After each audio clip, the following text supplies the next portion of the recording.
Hi friends, அஸ்ஸலாமு அலைக்கும். Welcome to இதே சேனா சேனல்.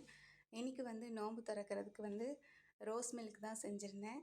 இதுக்கு பால் காய்ச்சிட்டு நல்லா ஆற வச்சு அது கூட ரோஸ் எசன்ஸு, அதுக்கப்புறமா சப்ஜா விதைலாம் ஊற வச்சுட்டு பாதாம் பிசின் பார்த்திங்கன்னா மிக்சியில் நல்லா தூள் பண்ணிவிட்டு ஊற வச்சோம்னா சீக்கிரமாக ஊறிடும். நல்லா சாஃப்டாக இருக்குங்க மிக்சியில் அடித்து நம்ம ஊற வைக்கிறதுனால. இப்போ இதில் சப்ஜா விதை சேர்த்துட்டு அது கூடவே பாதாம் பீஸுன்னு சேர்த்துட்டேன். கலருக்கு ரோஸ் எசன்ஸ் சேர்த்துருக்கேன்.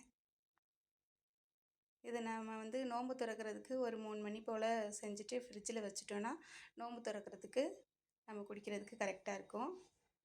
சர்க்கரையும் மிக்ஸ் பண்ணி வச்சுட்டோம்னா சூப்பராக இருக்கும், குடிக்கிறதுக்கு செம்ம டேஸ்ட்டாக இருக்கும். இதில் நம்ம நோன்பு திறக்கிற நேரத்தில் ஐஸ்கிரீம் கலந்து சாப்பிட்டோன்னா செம்ம டேஸ்ட்டாக இருக்குங்க. நான் எப்போவுமே இப்படி தான் ரோஸ் மில்க் செய்வேன். நோன்பு திறக்கிற நேரத்தில் நம்ம இதில் ஐஸ்கிரீம் சேர்த்துக்கலாம், என்ன ஃப்ளேவர் வேணுமோ சேர்த்துக்கலாம்.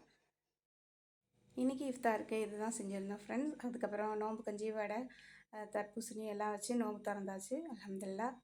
இன்றைக்கி 6 நோன்பு முடிஞ்சிருச்சு. மாஷா அல்லாஹ். நெக்ஸ்ட் வீடியோவில் பார்க்கலாம். தேங்க்யூ.